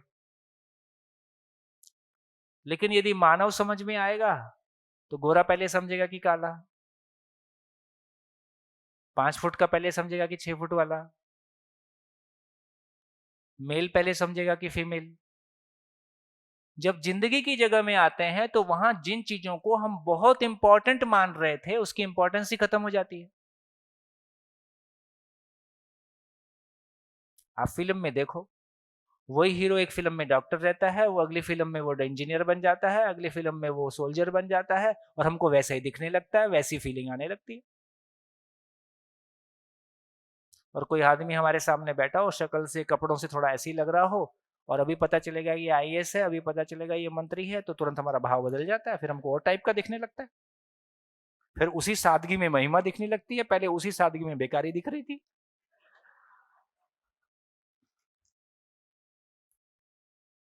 सारा खेल किस बात का है? सारा खेल केवल हमारी दृष्टि का है। दृष्टि से दर्शन होता है, वास्तविकता का दर्शन हमको नहीं हो रहा है। जैसी दृष्टि है वैसा दर्शन हो रहा है, ये गड़बड़ हो गए। तो वास्तविकता का दर्शन हो जाए तो अलग दुनिया बनेगी। तो इस चर्चा से हमने ये कहने की कोशिश की, अब आप अपने बारे में भी सोच लीजिए, आपकी अपने बारे स्वीकृतियां कैसी हैं? अपने शरीर के बारे, अपनी योग्यता के बारे, अपने विचारों के बारे, अपने वर्तमान के बारे, अपने भविष्य के बारे, जो कुछ भी आपकी स्वीकृतियों का सम टोटल है वही आपके सुख दुख का आधार है। आपकी खुद की जिंदगी में कुछ चीजें ऐसी हैं जो आपको स्वीकार नहीं हो पा रही, कुछ चीजें ऐसी हैं जो आपको स्वीकार हैं, कुछ चीजें पार्शियली स्वीकार हैं। अब ये सारी स्वीकृतियां किस आधार पर हैं? ये जिंदा रहने के धरातल पर हैं कि जीने के धरातल पर हैं? अभी की हमारी स्वीकृतियां जीने के अर्थ में है कि जिंदा रहने के अर्थ में है? बोल नहीं पा रहे हो। अभी की हमारी सारी स्वीकृतियां शरीर के साथ है, जिंदा रहने के अर्थ में है, फिजिकल चीजों के बारे ज्यादा है ना? ये स्वीकृतियां अपने आप में कंप्लीट होगी? ये स्वीकृतियां अपने आप में लगातार बनी रहेंगी या बदलती रहेंगी? देखो ये पॉइंट समझने लायक है। क्या आप क्या चाहते हैं? आपकी स्वीकृतियां बदलती रहें कि आपकी स्वीकृतियां हमेशा एक समान बनी रहें? अच्छी स्वीकृतियां, आपकी अच्छी स्वीकृतियां, आप अपनी स्वीकृतियों की निरंतरता चाहते हैं कि आपकी स्वीकृतियां रोज बदलती रहें? ये बात चाहते हैं, है ना? इसका मतलब क्या हुआ? स्वीकृति किसके लिए? भाव के लिए। यदि भाव परिवर्तनशील है तो स्वीकृति भी परिवर्तनशील होगी,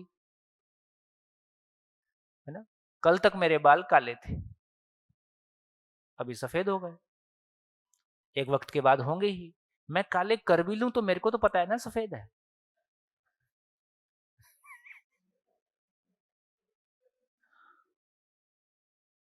ठीक हो गया। इससे एक बात समझ में आई कि हमारी अभी प्रॉब्लम कुल इतनी है कि हमारी कोई भी स्वीकृति लंबी नहीं चल रही है। हमारी स्वीकृतियों में नेगेटिविटी आती है, हमारी स्वीकृतियों में अभाव आता है, वो लगातार बदलती है, क्योंकि वो स्वीकृति शरीर और फिजिकल चीजों के साथ जुड़ी हुई है। शरीर बदलेगा कि नहीं बदलेगा? बदलेगा, है ना। देखो, बहुत सोचने लायक बातें हैं। उम्र बढ़ने के साथ साथ बच्चों का टीचर्स और पेरेंट्स के प्रति विश्वास और सम्मान बढ़ता हुआ दिखाई देता है कि घटता हुआ दिखाई देता है? कॉमन है ये। क्यों? क्यों? देखो, सम्मान क्या चीज है? मेरे पास कुछ है, मैं आपको देना चाहता हूं। आपके पास, आप उसको पाना चाहते हो। आप जो पाना चाहते हो वो मेरे पास है और मैं भी उसको देना चाहता हूं। दोनों के बीच में जो आदान प्रदान है, ये दोनों को भरता है। देने वाला दे के खुश होता है। माँ बाप अपने बच्चों के लिए कुछ करके खुश होते हैं, बच्चे उसको पाके खुश होते हैं। तो दो लोगों में संबंध की ताजगी बनी रहे, इसके लिए उनके बीच में कोई आदान प्रदान की जरूरत है। तो मेरे पास कुछ है जो आप पाना चाहते हो, आपके पास कुछ है जो मैं पाना चाहता हूं, और आपके पास है और मैं पाना नहीं चाहता, तो क्या होगा? मेरे पास कुछ है पर आप पाना नहीं चाहते, तो क्या होगा? कम्युनिकेशन नहीं हो सकता है। तो एक के पास कुछ है, दूसरा उसको पाना चाहता है, देने वाला देना चाहता है, तो कम्युनिकेशन हो सकता है। दोनों के पास कुछ है, दोनों मिलके किसी तीसरे के लिए कुछ करना चाहते हैं, तो भी कम्युनिकेशन हो सकता है। अब अपनी स्थितियां देखिए परिवार में कैसी हैं। हमारे परिवार में एक बच्चा जन्म लेता है। जन्म लेता है तो हमको क्या लगता है? हमारे बिना वो जिंदा भी नहीं रह सकता है। तो हम उसके लिए जो कुछ भी करना है हम करके खुश होते हैं, और वो बच्चा जब मुस्कुरा देता है तो हमको लगता है हमारी मेहनत सफल हो गई। फिर वो चलना नहीं जानता है, वो बोलना नहीं जानता है, वो लिखना नहीं जानता है, वो पढ़ना नहीं जानता है। तो हमारे पास कोई चीज है जो वो पाना चाहता है, हम देना चाहते हैं, हम दे के खुश होते हैं, वो पाके खुश होता है। बढ़िया चल रहा है ना, दोनों खुश हैं। एक दिन छोटा बच्चा रहता है ना, वो उंगली पकड़ के चलता है। छोटा बच्चा, आप हाथ ऊपर कर दो तो बच्चा कहाँ जाता है? वो तुरंत नीचे बैठता है। कभी ऐसा करके देखे छोटे बच्चे के साथ? जिस बच्चे को चलना नहीं आता है, जो बच्चा उंगली पकड़ के चलता है, उसके हाथ में से उंगली निकाल दो, तुरंत बच्चा क्या करता है? वहीं बैठ जाता है। उसको पता है अब रिस्क है। एक दिन आप उसको उंगली पकड़ाना चाहते हो, वो ऐसे कर देता है। क्यों? उसको चलना आ गया। यार मेरे को चलना आ गया, मैं उंगली क्यों पकड़ूंगा? आप बेरोजगार हो गए।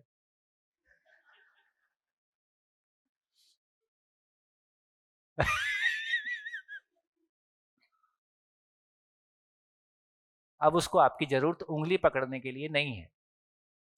फिर एक दिन आप खाना, ले बेटा खा, ले बेटा खा, पीछे घूम घूम के।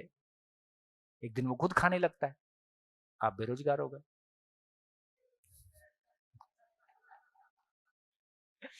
लिख ए फॉर एप्पल। एक दिन वो आपसे अच्छा लिखने लगता है, आप बेरोजगार हो गए। एक दिन वो कमाने लगता है, आप फाइनली बेरोजगार हो गए। अब आपके पास क्या है जो आप उसको दोगे? समझ में आ रहा है? अब आपके पास क्या है जो आपके बच्चे को आप दोगे? जहां तक सैलरी की बात है, ये बहुत संभव है कि बेटा बाप से ज्यादा कमाता है। अब तो ये बहुत कॉमन हो गया।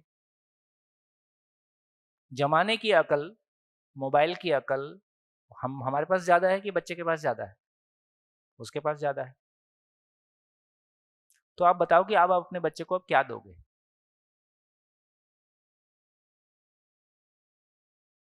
वैल्यूज वो आपके पास है नहीं। यही टूटन है ना। वो कहता है तुम्हारी वैल्यूज मैंने देख ली है, तुम पैसा दे दो, बाकी मैं देख लूंगा। वो जो घर में चुगली चुगली चलती है ना, बच्चा सुनता है कि नहीं सुनता है? बच्चा माँ बाप का बॉडी लैंग्वेज देखता है, ये कैसे आपस में बात करते हैं, घर में कौन आता है तो ये कैसे बिहेव करते हैं, किसी के बर्थडे में जाते हैं तो घर में क्या चर्चा होती है, कितना पैसा देना है, कौन से कपड़े पहनने हैं। बच्चा सब सुन रहा है कि नहीं? बच्चा तो दिन और रात आपके पास है। और क्या बोलूं, बच्चे से कुछ भी छुपा हुआ नहीं।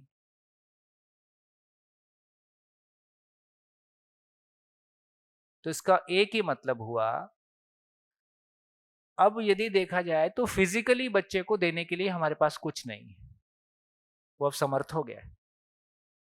लेकिन यदि आचरण के रूप में हमारा आचरण इतना श्रेष्ठ होगा, हम जीने की क्लैरिटी हमारे पास होगी, हम अपनी उपयोगिता के साथ समाज में जी रहे होंगे, तो हमेशा हमको देखेगा और ये मेरी फैमिली, मेरे मम्मी पापा कोई बेहतर जिंदगी जी रहे हैं, कोई शानदार जिंदगी जी रहे हैं, उसका सम्मान उसके मन में रहेगा ही, उसकी जितनी आवश्यकता होगी उतना ले लेगा।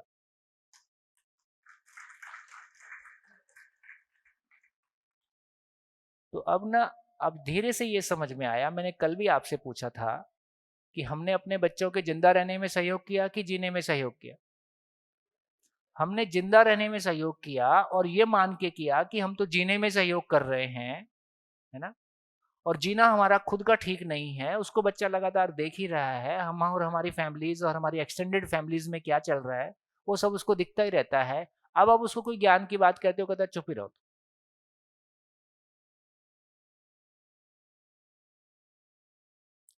तो क्या निकल के आया? तो हम ये चर्चा कर रहे थे कि भाव की दुनिया कैसे चलती है। तो इसका मतलब ये हुआ, भाव का मतलब है भव की स्वीकृति। यदि आचरण रूपी भव हमारे पास है तो उसकी आचरण क्या चीज है? हमेशा बदलने वाली चीज है कि हमेशा एक जैसा रहने वाली चीज है? एक जैसी रहने वाली चीज है, तो उसकी हमारे प्रति स्वीकृति हमेशा एक जैसी बनी रहेगी, वो कभी नहीं बदलेगी। देखो, हम अपने दादा दादी माँ बाप का उतना सम्मान नहीं कर पाते जितना हम बुद्ध, राम, कृष्ण, जिसके प्रति आस्था है, श्रद्धा है, उसका सम्मान हम कर पाते, जबकि उन्होंने डायरेक्टली हमारे लिए कुछ किया ऐसा हमको पता नहीं है। क्यों? क्योंकि उनके आचरण के प्रति हमारी स्वीकृति है कि उनके पास कोई श्रेष्ठ आचरण था। तो यहाँ ये समझ में आया, ये खाने पीने का लटका झटका ज्यादा दिन चलने वाला नहीं है। और अब तो लगभग यहाँ का तो मेरे को नहीं पता, लेकिन बच्चों को तो अब होटल के खाने में कुछ अलग से वो जो भी डालते हों, एक बार उसका टेस्ट मुंह लग जाता है, फिर घर का खाना अच्छा नहीं लग रहा है। जो भी वो करते होंगे मेरे को नहीं पता। तो इन सारी चीजों को आप देखोगे तो अब ये ध्यान में आ रहा है कि यदि भाव परिवर्तनशील है, कैसे, मैंने जो एग्जाम्पल लिया उससे क्या समझ में आया? यदि भाव परिवर्तनशील है, यदि भाव परिवर्तनशील है, और भाव क्या है? भाव की स्वीकृति, तो भाव कैसा होगा? परिवर्तनशील। तो मैंने आपको एग्जाम्पल देके बताया, तो भाव भी परिवर्तनशील ही होगा, भाव भी बदलता रहेगा, भाव भी बदलता रहेगा, और यही हमारी प्रॉब्लम है। इससे एक बात हमारे ध्यान में आ गई, अभी हमारा भाव कैसा है? अभी हमारा भाव शरीर है, हमारा भाव रूप है, धन है, पद है, इंद्रिय सुख है ना? ये सारी चीजें फिजिकल है। अभी हमारा संबंध भी फिजिकल है। एक माँ से 2 बच्चे पैदा हुए, वो दोनों भाई भाई कहलाते हैं। तो अभी हमने संबंध को जिस तरह से पहचाना है, उसको शरीर के आधार पे पहचाना है, और शरीर बदलता है इसलिए संबंध भी बदलता है, जबकि संबंध के प्रति हमारी ये अपेक्षा है कि वो निरंतर बना रहे, एक जैसा बना रहे। उसका आधार ही गड़बड़ है। तो संबंध का आधार शरीर है, संबंध, जबकि संबंध क्या चीज है? संबंध तो मैं और मैं के बीच में है। संबंध को पहचानने वाला कौन है? शरीर के मैं है। मैं। संबंध को निभाने वाला कौन है? संबंध को ना निभाने से सुखी दुखी होने वाला कौन है? मैं। तो संबंध मैं की दुनिया है। हमारा पहचानने का आधार शरीर है। शरीर परिवर्तनशील है, इसलिए भाव भी परिवर्तनशील है। इसलिए एक भी संबंध हमारी जिंदगी में स्थायी नहीं है, नहीं रहेगा, कुछ भी कर लो। पकड़ पाए? पकड़ पाए? क्या बोला मैंने? जैसी जिंदगी अभी हम जी रहे हैं, इसमें एक भी संबंध स्थायी नहीं रहेगा। इसको दूसरी भाषा में कहूं, एक भी संबंध हमारे पास ऐसा नहीं हो सकता जिसमें कोई गिला शिकवा शिकायत कभी ना होता हो। हर संबंध में गिला शिकवा शिकायत रहेगा ही, इस बात की गारंटी है। क्यों?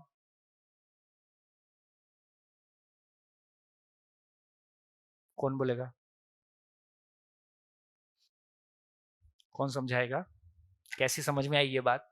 मैं कैसे बोल देता हूं कि आपके पास एक भी संबंध ऐसा नहीं है जिसमें गिला शिकवा शिकायत नहीं होगा? मेरे को पूछने की जरूरत नहीं है।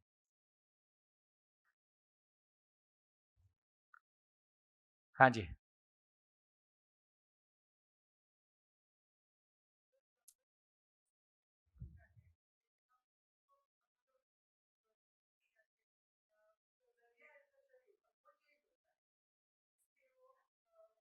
माइक ले लो, माइक ले लो, थोड़ा अच्छे से बताओ। मैं जितना समझी हूँ सर, वो ये है कि संबंध मैं से मैं के बीच का है, लेकिन हम उसकी पूर्ति या we reach it through the sharir, और वो परिवर्तनशील है। शरीर परिवर्तनशील है और भाव जो है, भाव क्या है? भाव की स्वीकृति। हाँ। शरीर परिवर्तनशील है। कल तक बच्चे को उंगली पकड़नी थी, आज वो कहता नहीं पकड़ूंगा जी। तो हम बेरोजगार हो गए, हमारे पास कुछ नहीं है देने के लिए। तो ये जो पूरा चेंज आ रहा है, तो हम फिजिकल चीजें, सामने वाले की जो भी फिजिकल नीड्स हैं, वो हमेशा एक जैसी नहीं रहेंगी।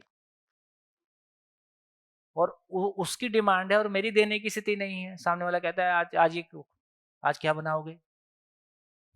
बड़ा मजा आता है इसमें। आज क्या बनाओगे? बोले ये बना लो। बोले वो तो है नहीं। ये बना लो, बिट्टू नहीं खाता है।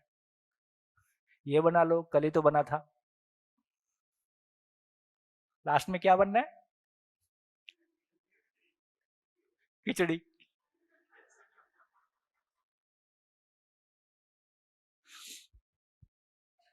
घर भी बड़ी इंटरेस्टिंग जगह है। हाँ जी, चलो एक जन और बोलो। हेलो। अभी वर्तमान जीवन शैली में जिंदा रहने के धरातल पर एक भी संबंध गिला शिकवा शिकायत से मुक्त नहीं रहेगा, ये भी नियम है। कौन बोलेगा? माइक उठाओ। हेलो।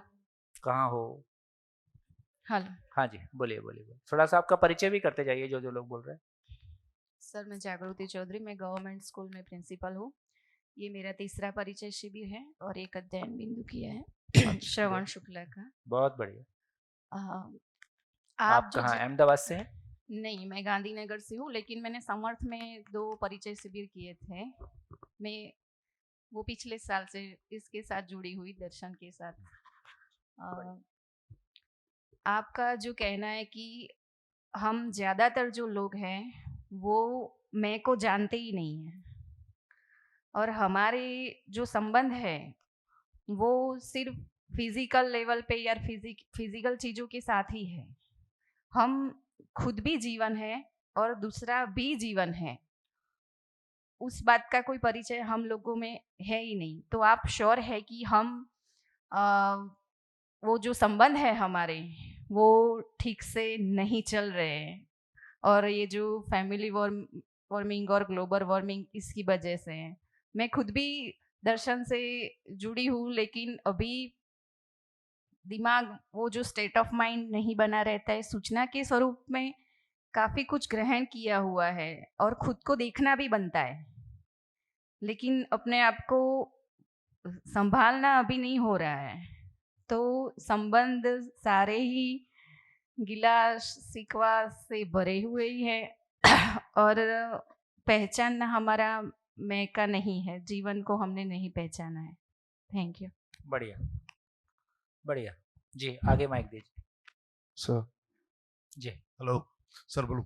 मैं अभिजीत देशमुख।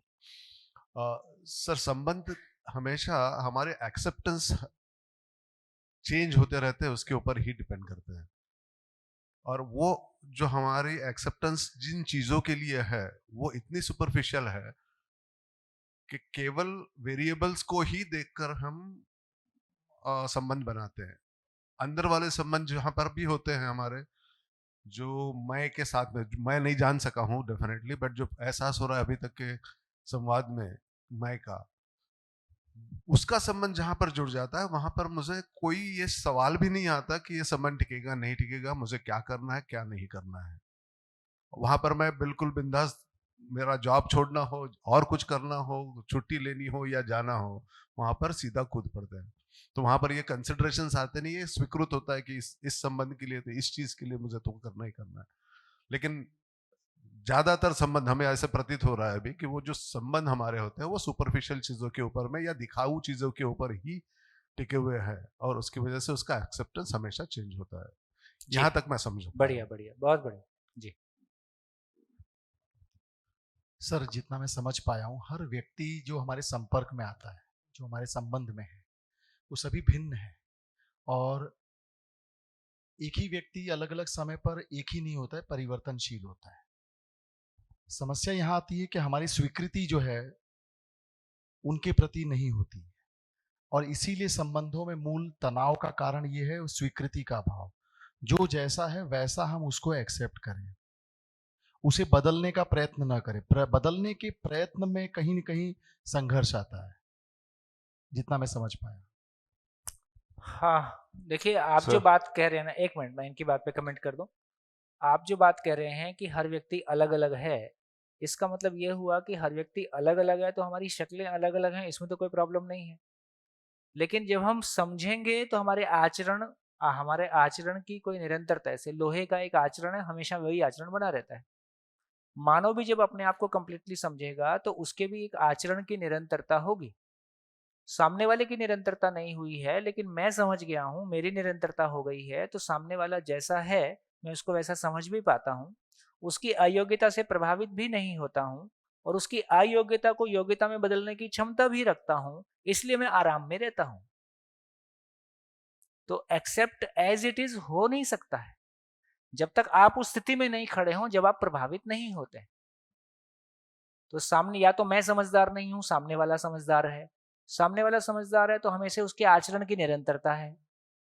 यही हम सब जो महापुरुषों को मानते हैं उसके पीछे मूल बात इतनी है कि उनके किसी आचरण की निरंतरता है।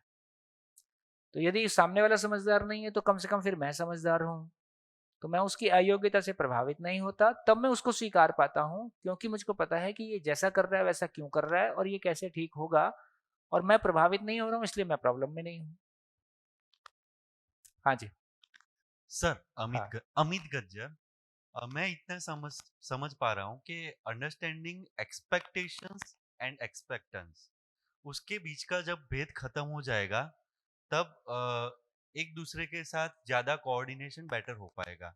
एक्सपेक्टेशंस जो है मेरी किसी बंदे से एक्सपेक्टेशंस है, उसका भेद और मेरा एक्सेप्टेंस लेवल है, उसका भेद हम जब भी कम कर पाएंगे तो ज्यादा अच्छे से कोऑर्डियली हम जी पाएंगे। आप ये कह रहे हैं कि अपेक्षा कम कर लेंगे तो चल जाएगा, ऐसा बोल रहे हैं? मेरी अपेक्षाएं और मेरा एक्सेप्टेंस किसी के बारे में, हाँ, तो ये दोनों चीजों के बैकग्राउंड में जाएंगे तो बेसिकली अंडरस्टैंडिंग जितना कंप्लीट हो जाएगा, हाँ। उतना ये दोनों अपने आप में सटीक हो जाएगा। चलिए, हाँ जी, तो हमारी एक क्लैरिटी आ गई इस पूरी चर्चा में। कोई कुछ बोल रहे हैं? हाँ जी। सर, मेरा नाम जैस्मिन है, मैं एच रिवर स्कूल में म्यूजिक टीचर हूँ। मैं ये बताना चाहता हूँ सर कि हम ज़्यादातर बेहोशी में जीते हैं ना सर, तो उसकी वजह से हम किसी की बात तो पहले सुन ही नहीं सकते, क्योंकि हम इतनी जल्दी में होते हैं कि सामने वाला कुछ बोल रहा होता है, हम वो हमारा वो एक बैरियर बन जाता है, और हम जल्दबाजी में होते हैं कि हम उसे, मतलब इसकी बात कब खत्म हो और मैं अपनी बात डिलीवर करूं। तो उसकी वजह से जो अंडरस्टैंडिंग होनी चाहिए ना, वो अंडरस्टैंडिंग होती नहीं है और हमेशा कन्फ्लिक्ट बना रहता है। का मामला नहीं है, कोरोना काल में सबके भ्रम टूट गए। अधिकांश पतियों की शिकायत रहती है कि पत्नियां उनको समझती नहीं है, और अधिकांश पत्नियों की शिकायत रहती है कि पति उनको समय नहीं देते। तो कोरोना काल में सबको घर में बिठा दिया गया और कईयों के यहाँ डिवोर्स हो गए। तो ज्यादा समय देना भी खतरे से खाली नहीं है यदि दोनों समझदार नहीं है तो। और कई जगह में चीजें अच्छी हुई जहां दोनों में एक समझने समझाने की जगह थी। तो इसका मतलब ये हुआ कि आप दूसरे की बात पूरी सुन लेंगे। आपकी स्थिति यदि समझने की है ही नहीं तो कितना भी सुन लीजिए, समझ में आएगा नहीं, क्योंकि सुनने की अभी कभी आपकी समझने की स्थिति नहीं है। तो ठीक है, उससे इतना हो जाएगा, झगड़े नहीं होंगे। आपने आपकी बात, मैंने पूरी सुन ली, इससे भी आदमी काफी आराम पा जाता है कि भाई मेरी बात पूरी सुन ली है। लेकिन इससे कोई रास्ता निकलेगा इसकी संभावना कम है। हाँ जी, हाँ जी, पीछे एक माइक दीजिए। सर हम कई बार बच्चों को डांटते हैं कि और बोलते हैं कि मैं तो ये तेरे लिए अच्छे के लिए तुझे डांट रही हूँ। हाँ। तो उसमें कैसे भाव और विचार हम कैसे पहचान? एक तो उनका जो भाव अच्छा है, हम ऐसा बोल हाँ, सकते आपको हैं। अच्छा समझ में आता हो, पहले वो तय करना पड़ेगा कि आपको अच्छे के नाम पे क्या समझ में आया है। तो आपको अच्छे के नाम पे यही समझ में आएगा कि मार्क्स 95% आ जाएंगे तो अच्छा हो जाएगा। तो ये अच्छा नहीं है,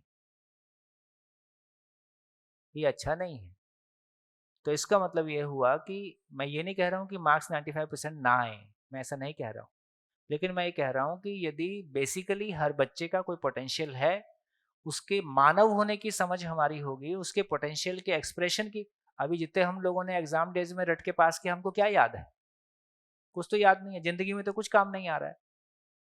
तो फिर धीरे से ये समझ में आता है कि हाँ चलो, फिर मेरा बच्चा बच्चा है और वो एक मानव है ना, उसमें कोई मैं नाम की चीज है, वो कोई ग्रोथ चाहता है, उसकी जो ग्रोथ होगी, उसकी जो समझ होगी, तो फिर अलग तरह से मैं काम करूंगा। फिर ये 95% वाला भी काम जितना होना होगा हो जाएगा।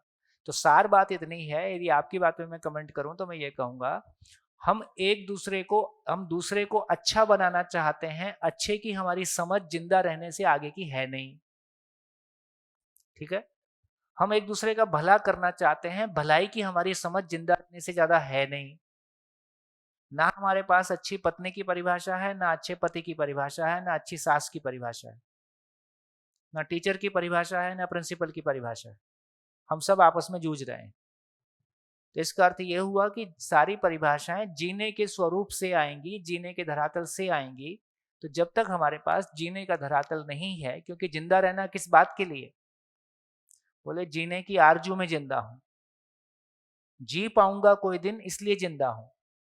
तो जिंदा रहना अपने आप में कोई काम नहीं है, मैं जी पाऊं इसके लिए मैं जिंदा हूं। जीने की समझ उपलब्ध होगी, क्लैरिटी होगी तो जीना होगा।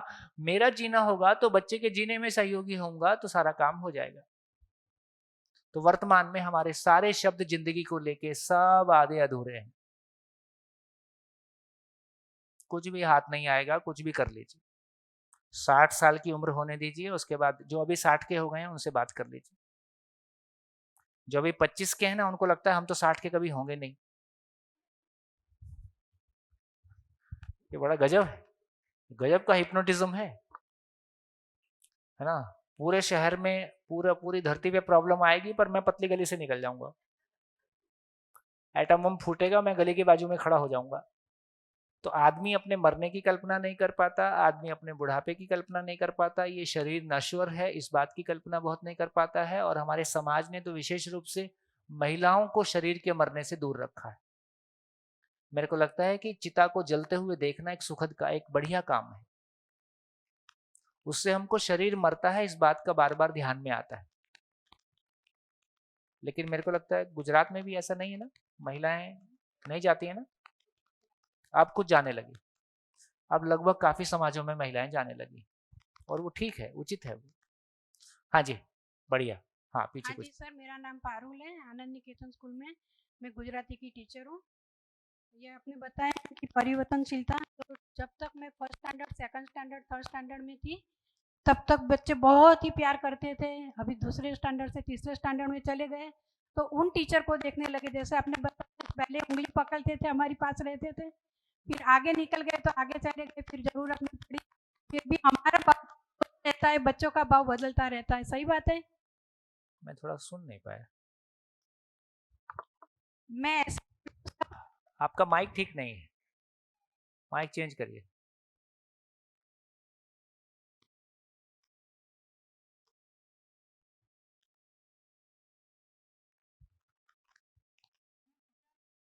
नहीं, माइक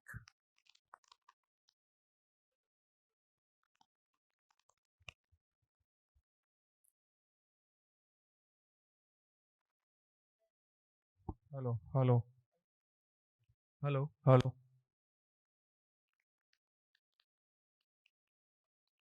ओके सर, आपने जो परिवर्तनशीलता की बात बताई ना, मैं गुजराती की टीचर हूँ तो मैं गुजराती में ही बात करूँगी। ओह, तो बच्चे जैसे फर्स्ट सेकंड स्टैंडर्ड में आते हैं, फिर थर्ड स्टैंडर्ड में जाते हैं, तो आपने बताया ને કે એ લોકો પહેલાં આપણી આંગળી પકડે, આપણને જોઈને બહુ જ ખુશ થઈ જાય, પછી બીજા ટીચર જોવે, નવા ટીચર આવે તો નવા ટીચર પાસે જતા રહે, પણ આપણો ભાવ તો બચ્ચા માટે છેક 12મા સુધી આવે તો એવો ને એવો રહે. તો આમાં ભાવ પરિવર્તન કહેવાય કે સમયનું પરિવર્તન કહેવાય? कोई थोड़ा हिंदी में बोल दो। अच्छा, मैं हिंदी में भी बोल सकती हूँ सर। अच्छा बच्चे पहले पास हमारे पास आते हैं तो जैसे आपने बताया ना कि अपनी उंगली पकड़ते, हमको देख के बहुत खुश हो जाते हैं, बहुत प्यार करते हैं। फिर सेकंड ग्रेड में आते हैं तो सेकंड ग्रेड के टीचर के साथ जाते हैं, उससे बहुत प्यार करते हैं, लेकिन हमारा रवैया उनके साथ वैसा ही रहता है। तो ये भाव परिवर्तन अपना कहा जाता है कि बच्चों का कहा जाता है? भाव परिवर्तन हमारा का, देखो एक तो ये हो गया कि हर एक व्यक्ति की अपनी स्टेट ऑफ माइंड है, उसकी अपनी एक स्थिति है, तो हो सकता है आपका भाव उनके लिए वैसा ही बना रहता है। लेकिन जब दो सामने वाले के भाव की बात करेंगे तो उसकी भी अपनी मनःस्थिति है, और बच्चे की तो स्थिति ऐसी है कि उससे जब जिससे जिससे उसको कुछ मिल रहा होता है उसको वो रिकॉग्नाइज करता है, सही है, इसलिए ऐसा है। Thank you. हाँ जी, हाँ जी, मैं सोचता हूँ मैं ब्रेक के पहले बात पूरी कर दूं। तो अब इसका सॉल्यूशन क्या समझ में आ गया?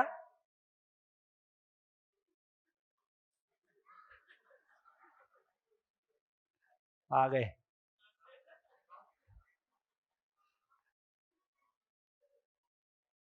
हाँ जी, 2 मिनट। अब तक की सारी चर्चा का निष्कर्ष क्या निकला?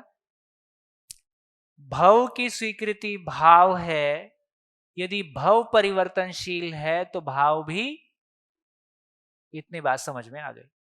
इसलिए जिंदा रहने के धरातल पर ना मेरे भाव में कोई निश्चितता आएगी, ना सामने वाले के में कोई निश्चितता आएगी, हम मैनेज करके काम चला रहे होते हैं। इसलिए मैंने कहा कि हमारे भाव दूसरों को पता नहीं चलते, ये अच्छी बात है ना, क्योंकि उसमें बहुत कुछ ऊपर नीचे होता है। अब ये स्थिर कैसे हो जाए? इसका मतलब सॉल्यूशन भी यही है, यदि भव शाश्वत है, निरंतर है,